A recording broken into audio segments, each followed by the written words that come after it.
Hi, everyone, and welcome back to Culturwe with Seta, Sarah, and Shaylee. Today, we're going to talk about feminism in the 21st century. I can start with the history of feminism. Traditionally, I think when we think about feminism, it's very Western. Mm. It's European and North American centric, because that's where a lot of the progressive thinkers are from and the movements are from. And so the very first wave that we consider in the United States is the women's suffrage at Seneca Falls, which was a conference that brought together abolitionist women or anti-slavery women in 1848. And it's interesting because it calls back to last week when we talked about Frederick Douglass, who is an abolitionist. He was a freedman who was just an incredible human. And he talked about that people of color cannot demand voting rights if a woman does not have those rights as well. And Mm. it's this interesting kind of thing in America where, the white man has it, and then you have people of color, men have it, and then you have white women, and then you have women of color at the very end when it progresses through any kind of right, really, Mm. especially for voting rights, abolitionists, that kind of stuff. So a second wave feminism that comes and is considered really the working woman that follows World War I and World War II, where many, many women had to come out and be in the industrial workforce, be the mechanics, build the aircrafts, do all the hard labor that was back home, while the men were doing the hard labor away. And really, that's it.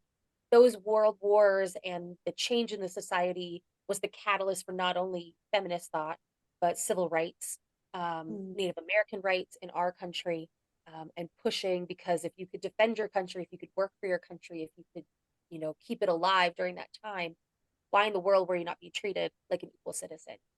And so that comes in with the Equal Pay Act of 1963, which led to a women's union being established globally.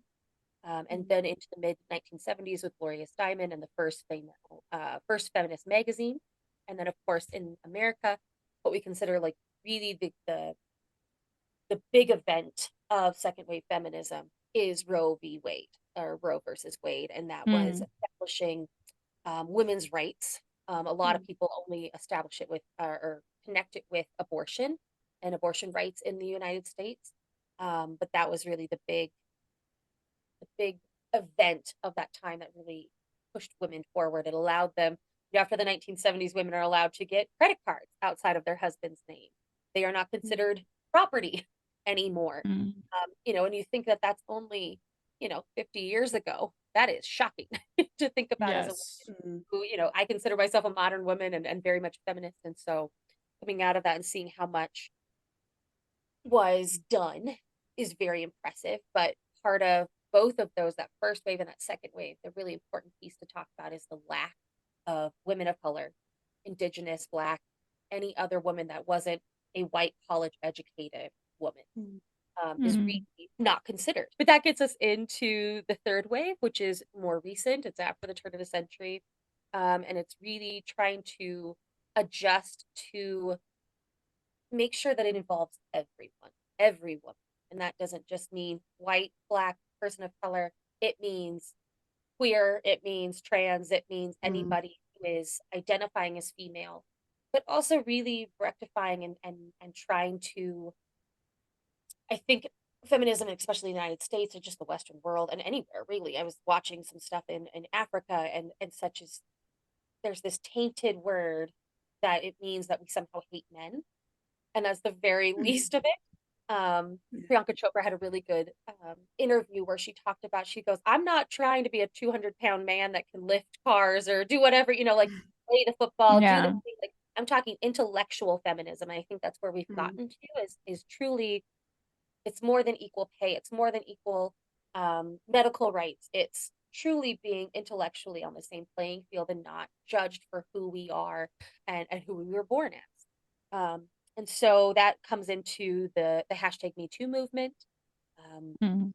it includes, these hard conversations of fighting for equality and equity, but also say here in the United States, we've had some really powerful moments for feminism in the third wave, which of course that Me Too and Time's Up movement, the Women's March on the day after the inauguration in 2016. But we've also had some really big setbacks. is the best way I think to put it. Yeah. With Roe v. Wade being overturned in 2022, by the Yeah. conservative justices of the Supreme Court, which we're still rectifying with. But luckily, yesterday, July 13th, it finally came out that the FDA here has approved the first birth control that's over the counter. So you do not need a Ah, prescription. yeah, I saw the news. Oh my Yeah. Yeah, yeah. God. I haven't Any heard woman that. of sexual activity age can go and get it without parental consent, which is so huge. I think it's a Is it in huge. every state? Yes, it will be in every state because the FDA is the federal. Okay. But it's so funny because it's called Opill. And it's been around for I think 60 years is what they were saying. And a lot of Mm. European countries, other countries have it over the counter, but it's a huge thing to have that right now, especially in the Mm. wake of Roe v. Wade being overturned. Right. To move out of that, I think feminism, of course, gets put in this box of like, oh, it's a newfangled thing. And of course, we see with Seneca Falls, it's Mm. 1848. But when we look back past modern religion, a lot of the time you find feminism in the ancient world. It was really cool to see that a lot of it comes from France. So Mm. not necessarily the ancient, but the historic, I guess, that leads up to us having feminism in the 21st century. The first notable feminist philosopher comes in the 14th and 15th centuries, Christine de Pizan. She pushed for education for females. And there's a French author in 1791 with a Declaration of Rights of Women and the Female Citizen, which was a response to a male version of that, Olympe de Gouges. The first displays of feminism, I think the one that they often turn to is in the third century BCE in Rome, where women they basically blocked off the forum in an attempt to force a certain vote for women and busting down these laws that were limiting women. I think of like with my thesis work with Armenia, paganism has a lot more. The Armenian paganism, the paganism of many countries, obviously, um, were much more nature based and egalitarian and equal between the sexes, and of course everyone having their job, but much more honor put on women than we see later on, especially say being, speaking as a woman that grew up Christian, seeing certain translations of the Bible and such that change words that um, may have led to more freedom for women in those Mm. religions, but because they're run by men at that point, it just kind of limits us. But that is my quick version of the history of feminism. There's a lot more to be said because we want to talk about other countries other than the United States and European countries. And so we're going to get into Korea, we're going to get into Turkey and Sweden, and it's going to be really, really interesting. Korea, I'd say it's pretty short history compared to other countries. It was introduced around like 1970s, but the beginning of it was that one of the universities in Korea, it's called Ewha Women's University, which actually my mom went. But they introduced this women's studies course, and that really boosted everything on awareness about women's rights in Korea.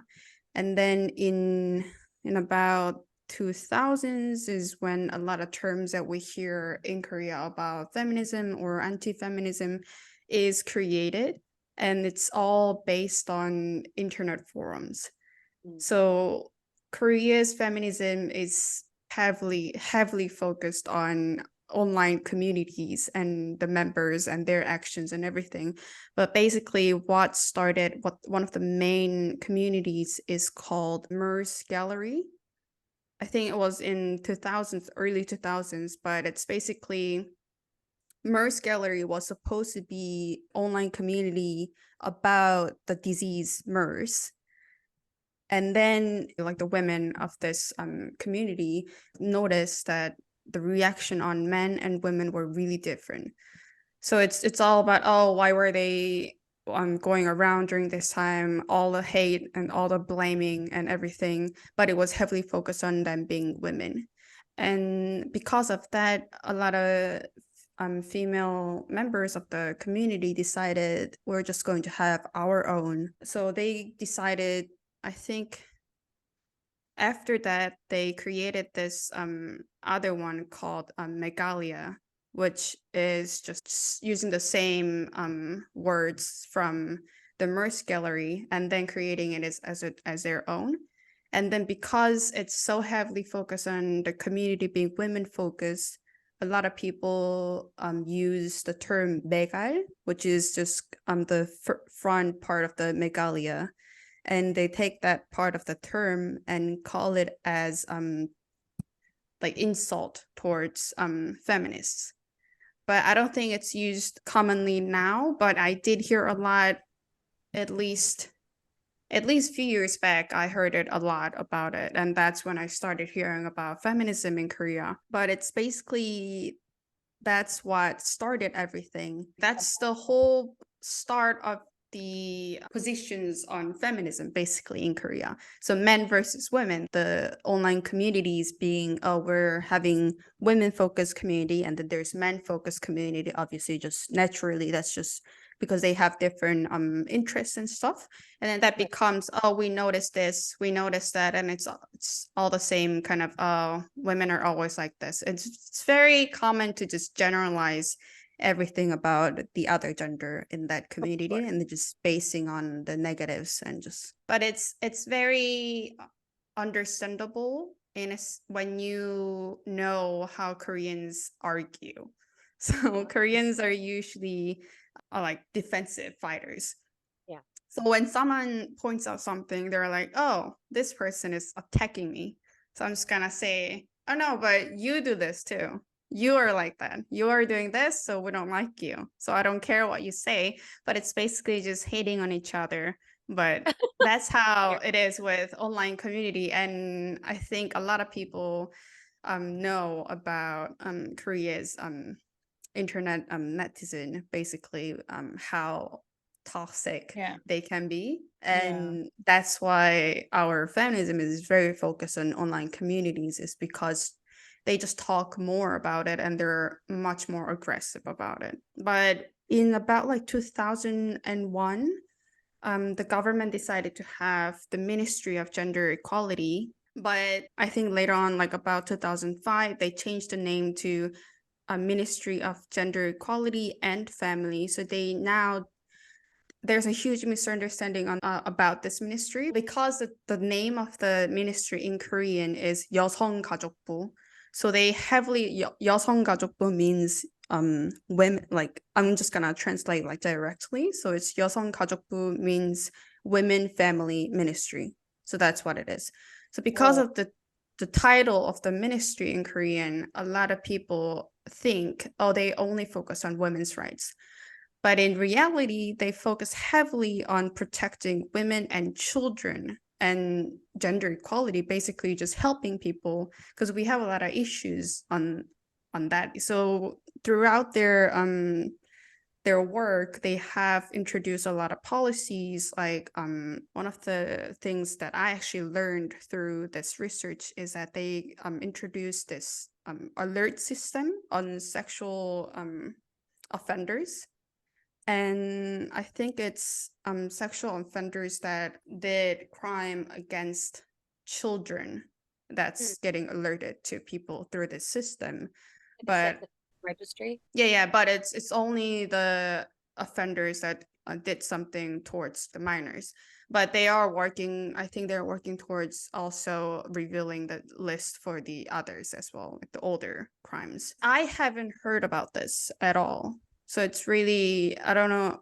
I think that's one of the reasons why the ministry is so hated from others, but because I'm saying they're hated because the current president of Korea, before he was elected, one of his election promise was that he's going to abolish this ministry, Oh, because jeez. it's over a year, or at least for a long time it's been debated, but they still haven't decided. I think they published the list of like what they're going to do, but except um the promise about the ministry, because it's so much debate going on that they can't decide on it so quickly. But because of that, I'm saying it's so hated by everyone.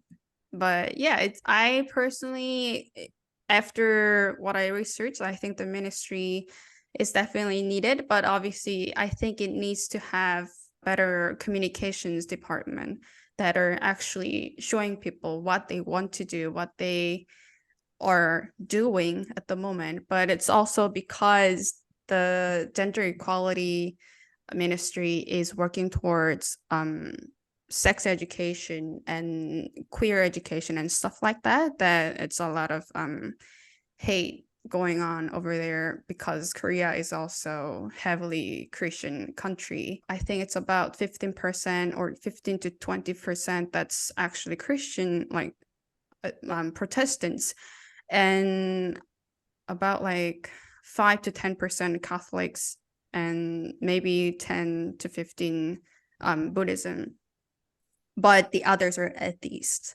So that's why just by religions, Christians like Protestants are higher in percentage. So it's just naturally that's why a lot of, and I mean Koreans are very conservative in general, that it's very hard to break that pattern. But yeah, but like you said, the third wave, even in Korea, a lot of younger generations are realizing that gender equality and queer equality is needed. So there's more awareness and there's much more openness amongst the younger generations, which I'm very happy for. And we also have um like events like Pride festivals and stuff in Korea, which is very shocking. Even That's even to yeah, a even to beautiful hear thing. about. No, yeah, from where I'm sitting, Mm, Laramie, Wyoming, which has one of mm, the most, I guess, well-known cases of queer murder, um, with Matthew Shepard being murdered. mm. Being able to go to Pride this summer was shocking, but I Right. also prepared myself for the worst. Mm, And it turned out to be a beautiful event, but it is a slow rolling kind of stone that gathers, definitely. Yeah. Yeah. the moss that it's beautiful to see that it's moving towards that intersectional feminism. Oh, for sure. I think in recent years, there's so many like feminist books that have been published in Korea. And there's one book that I know for sure that it's a feminist book. It's called Kim Ji-young, Born in 1982. It was originally a book about a woman navigating her role as a woman, mother, daughter. It's a whole book about gender equality because obviously Korea has a long history on preferring sons over daughters. And it starts with that kind of topics and it goes on about sexual harassments and on gender equality in workplaces and being a wife and a mother and wanting to have a career and everything. But they actually made a movie out of it recently, if you guys want to check it out. Yeah, Yeah. share a link in the show Yeah, notes. but there's been some critics about it saying because the book I haven't read it yet, but the book apparently also has statistics in it, which I like, but apparently some critics say that it's not really reliable sources. So that's kind of yeah, that's kind of upsetting, but I don't know. But still a lot of critics, it's mostly male critics that don't really like about this book, saying it's too exaggerated, too overly focused on one gender and blah blah blah. And it's women that are saying, oh, I relate to this a lot. So whether it's accurate statistics or not, it's a relatable story for Korean women around my mom's age or even younger generations, definitely, that I think it's important if anyone that's listening to this episode is interested in Korea's feminism and gender equality. I think that's a start because it's all about equality in the family. That's the biggest thing that we have a problem in Korea compared to, I mean, obviously politics and everything, it's huge, but it's all rooted in the family issues that we have. I mean, But same. yeah. Yeah. And I Mm. think that statistic point is really interesting. Did you ever watch the movie Wind River? No. What is it It's on about? the missing and murdered Native women in America. Ah. And they have this really interesting piece at the end where they say it's hard to track because there is no statistic being taken in Mm. to track the missing and murdered women. So it's really hard to talk about and Mm-hmm. substantiate when they're not being, that information isn't being collected like it is for other groups. Mm-hmm. And so like, maybe it's an estimation or whatnot, but like when say if the government's not taking those statistics on, say, domestic violence or gender, equal pay, those kind of things, yeah, it is really hard to get a good statistic, and it's easy to Definitely. Yeah.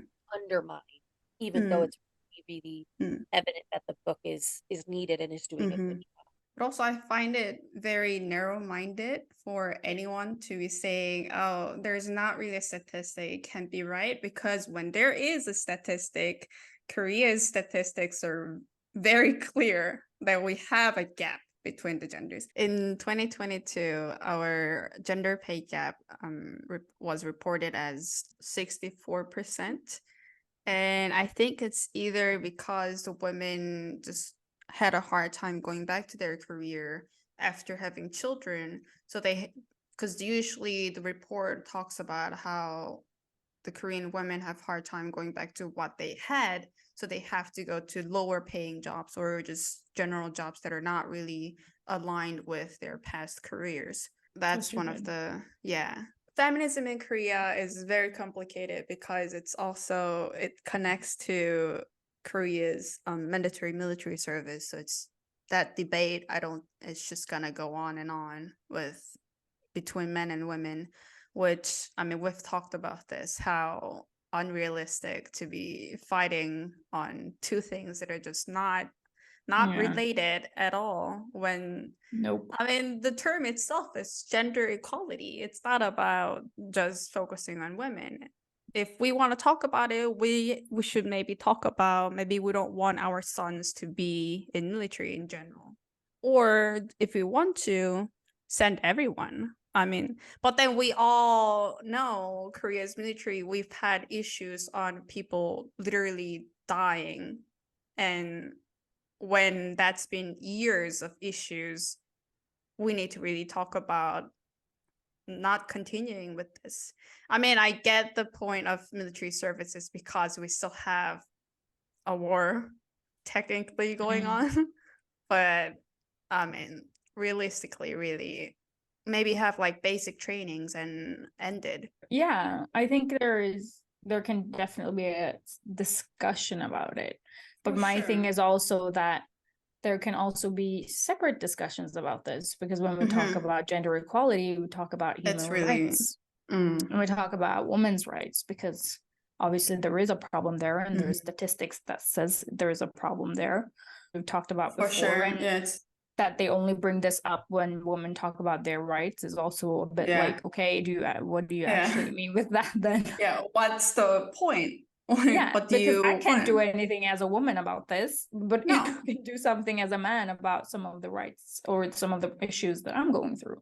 there is no Yeah. point to it. That it's just unrealistic debate. It's, Well, like most Yeah. feminists impossible are like, to. great, let's take that on. Let's band Hmm, together and change, exactly. Yeah. maybe make it voluntary service, or maybe make Mm-hmm. everyone have to go and be on an equal Mm, playing field. And, mm-hmm.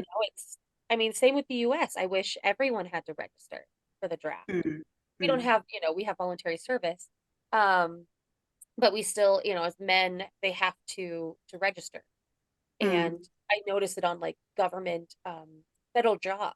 You have to mm. prove, as a man that you're signed up for selective service. A women, Oh. women do not. Mm.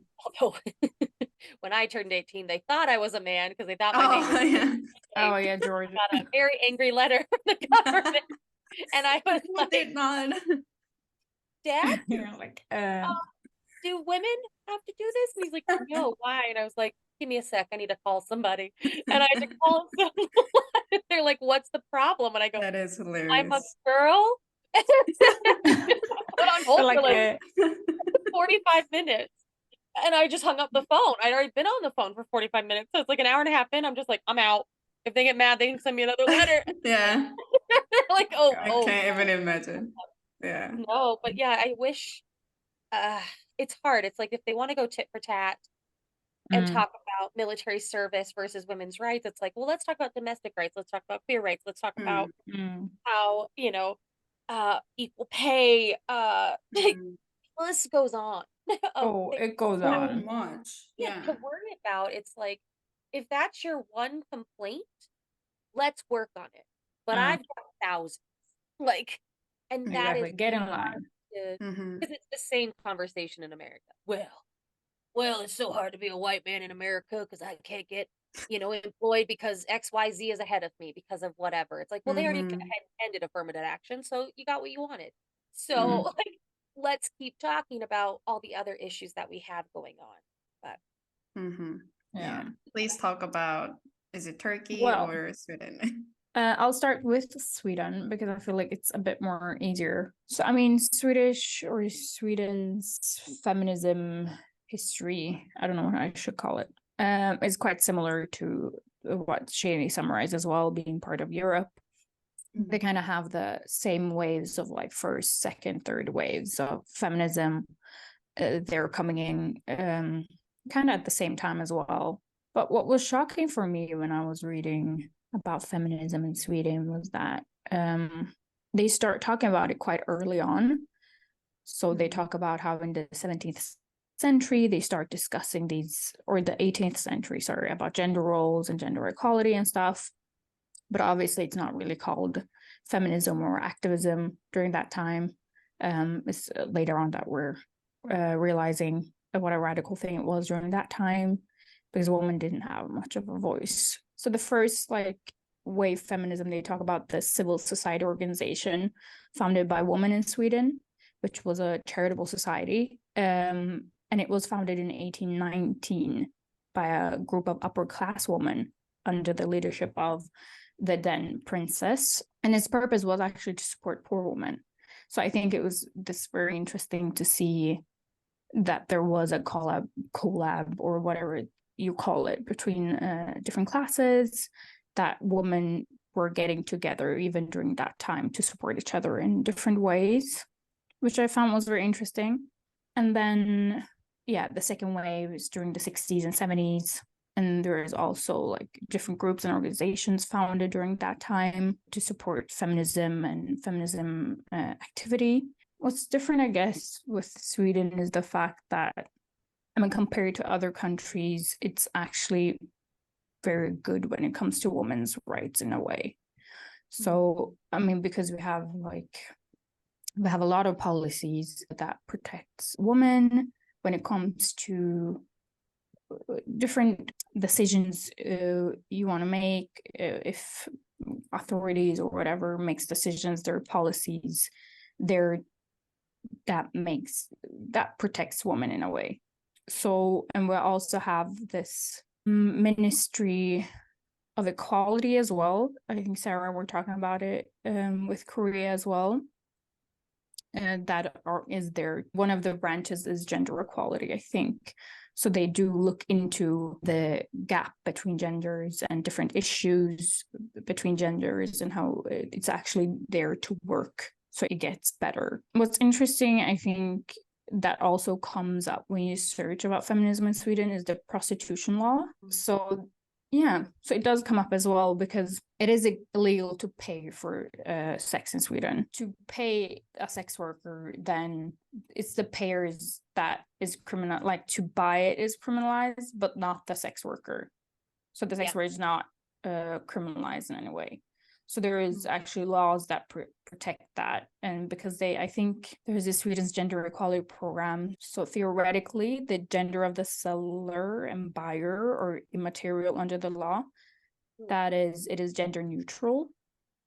So the law is politically constructed, discussed, and enforced in the context of men buying sex from women. So men buying sex from sex workers constitutes a form of violence against women. So that's how they see it. So that's how the law works, and that's why the buying process of it is criminalized and illegal, and not the selling of it. So there is this so that comes up as well because it's a part of the Swedish policy and part of gender equality program. So I think that's a short summary of like Sweden's feminism history. Like I said, it's a lot better here for women in more than other countries than, for example, Turkey, that I'm going to talk about as well. Of there's like when women are pregnant, for example, and they're like maternity leave and like how they were getting paid and just stuff like that makes it easier for women to function in society. So, I mean, it's a lot better in that sense.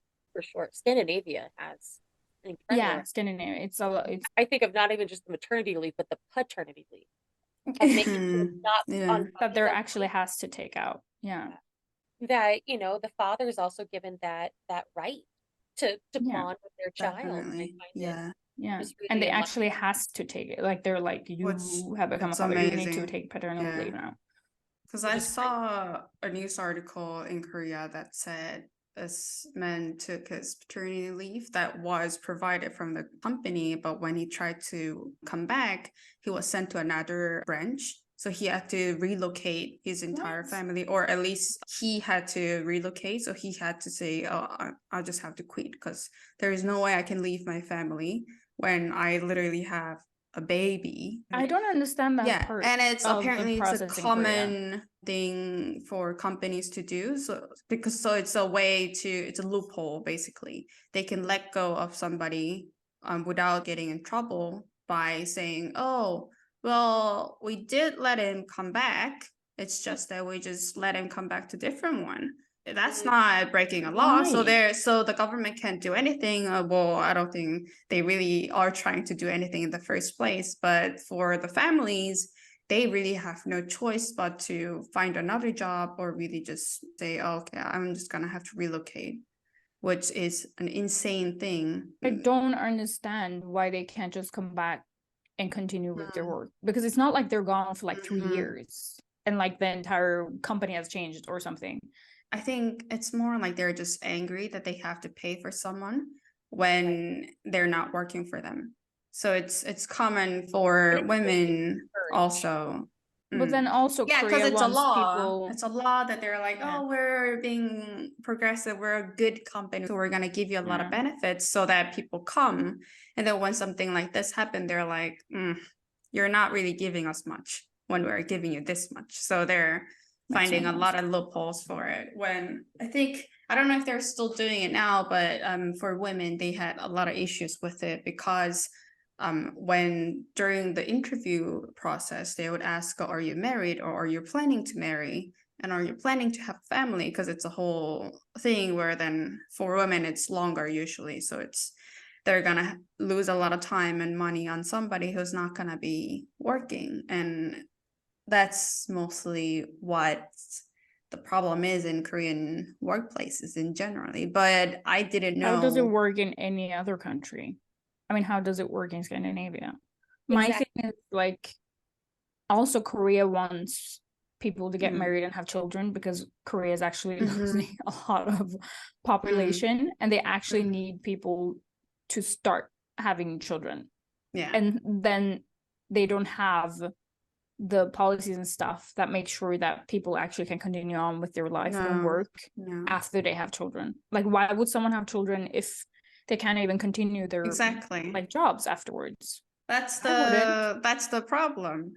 Yeah, Yeah. no, I mean, like it could be so simple of like encouraging childcare in the workplace and providing that kind of, you know, Mm-hmm. stipend to pay for childcare, or to, if they're a giant company, have it on site.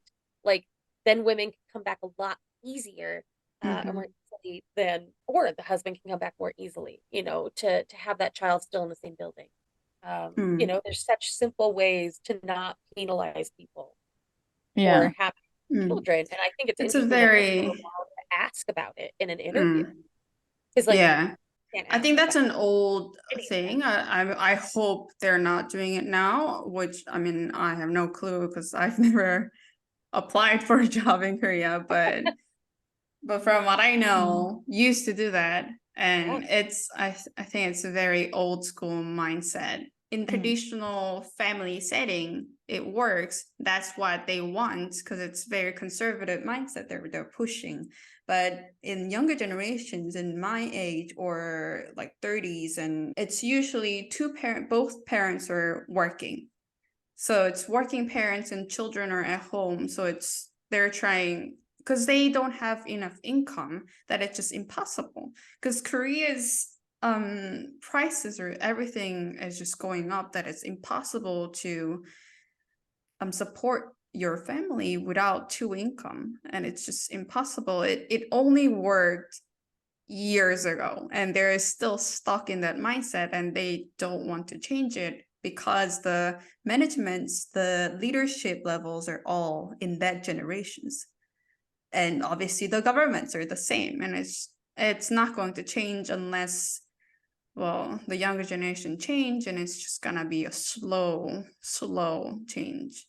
Hopefully it Yeah, changes faster. it's so funny because when they talk about like make America great again, return to the modern, the Mm, conservative Oh my family God. model and all these things, it's a very wealthy white mm, um viewpoint. Because you think mm, back at like even 1848, but if you think back to 1848, yes, most women were staying home, a lot of women were staying home, but those wealthy women who were calling for a vote, and power also had nannies who were mm, women, so mhm, there is this working class of women that did have to go out and leave their children to go care for other people's children or go mhm, clean a home for somebody else that wasn't going to clean their house. So it's this mm. idea that like all women can stay home. It's like, no, that's never been the No. Mm-mm. the Yeah. actual reality for everybody, no matter what country we're talking about. So it's always so Mm. funny to me of like, Oh, like definitely, yeah. what history we looking at, sweetie? Like, because Mm. that's not the history I've learned. It's not the reality for a lot I of think people. it's the because I don't think we talk enough about the concept of privilege in Korea. Mhm. Because it's just a lot of us, well, I'm privileged enough to say I have this kind of family setting. Obviously, I don't know enough about poverty in Korea and anything, so I can't really talk much about it, but it's so clear that these people that are deciding these policies just don't really think about, oh, they don't have enough time or even a space to be like, oh, let's do this, let's do that. They can't do it. And especially when they're, because the government is saying, oh, we do these kind of supports, we do these, but they don't talk about it. They just have it. So nobody really knows. And obviously younger generations are not taught about this, that it's just impossible to get that support. It doesn't make any sense for the government to be like, oh, we're helping, we're doing this, blah blah blah. And besides they want more children, but they only support, I think you get money when you have your third child in Korea and more, and that's how it works. But who's gonna have more than one in this The This economy? economy. Yeah, It's no, impossible. No, I got mad for a second because I like Korea's your No, soapbox. I know Korea's it's policies are you just have every insane. right. You have every Yeah, right. please Trust me. talk about Turkey. Very Okay, curious. so this is even more complex, the Swedish one. So obviously, women's rights and stuff has also been a very big part of Turkish history. With it started with in the Ottoman Empire and Ottoman era, and it's actually quite known that during that time, women actually had a lot of rights. At least the upper class woman, but we also see some parts that even lower class women had rights in some shape or form, especially people within they say sultanate, a woman, so a woman of the imperial harem, for example, people that were within the connected to the sultan in any way actually had a lot of rights. Could be in meetings, they built mosques, they built buildings. I think they're called like soup kitchens, made for people within the lower class to gather and have food and stuff for free. And this is something they built in both in Turkey, but also other parts of the Ottoman Empire, which was a very big, very big empire. So I read like court documents and stuff of different women being part of courts, trying to actually having a voice and supporting or like fighting for their rights in some ways. So there's a lot of it, and I like Shaylee talked about as well of if you go back to like ancient history and historic parts of countries, you can actually see women actually having a voice and fighting for it. It's nothing really new, and we know within like Arabic, Islamic, or whatever you want to call history, there was a lot of very important women as well. Of what I know, one of the first universities being built by a woman, an Arabic woman, I think. I don't exactly know what country, but it was part of the Islamic world and Islamic history. and there is so many of that. And then after the decline of the Ottoman Empire in the 19th century, these more Western views started to come in with, for example, during the 1900s, 1923 is when the Republic of Turkey was established, for example, and became more of a secular, more Western, modern, if you will, Turkey. And so in the 19th century, after the decline of the Ottoman Empire, educated women within the elites of Istanbul began to organize themselves as feminists. Not sure if that's the word that they actually used. Don't think so. But within the modern term feminist, they gathered together and tried to fight for their rights in different ways. They fought for increase women's access to education and paid work, and to abolish polygamy. And then it says peche, so it's like an Islamic veil. Have not heard that word being used before. So these usually, I think, come from the era of the Ottoman Empire and stuff. And now after the decline of it, they're trying to fight for different rights. After the founding of the Turkish Republic in 1923, the feminist movement gradually became part of the Kemalist modernization efforts, which was Kemal Atatürk, the first president and the one that founded the Turkish Republic in 1923. And then polygamy was banned, and divorce and inheritance rights were made equal. And Mustafa Kemal is very known to have had the ambition to make Turkey a new modern secular nation. So he fought for that and tried to make it more Western within its laws and policies as well. So that was more of a basic woman in Turkey history, well before Ottoman Empire, obviously, but at least a history that we know started during the Ottoman era. So the first wave of Turkish feminism occurred in the early 20th century, when women's organizations began to demand equality in civic and political rights. And that's when I think more serious, more actual feminism, as we can call it, I think, started. First wave of Turkish feminism occurred in the early 20th century, when women's organizations began to demand equality in civic and political rights. And then we have the second wave feminism reached Turkey in the 1980s. So it was a lot later than during the European and the more Western, let's say, second wave of feminism. That was more in the 60s and 70s, I think. And the issues were very common to the movement, which had emerged in the West, such as elimination of violence against women, the oppression experienced in the family, and the challenges against like virginity tests, the common practice for women who were about to get married or had been subjected to sexual assault and stuff, and so much more. Thank you guys for joining us for another episode of Culturwe. Join us every Thursday on any podcast listening app, and follow us on Instagram and TikTok at Culturwe. We had such a wonderful conversation that it ran over our normal allotted time. So join us next week as we continue the conversation.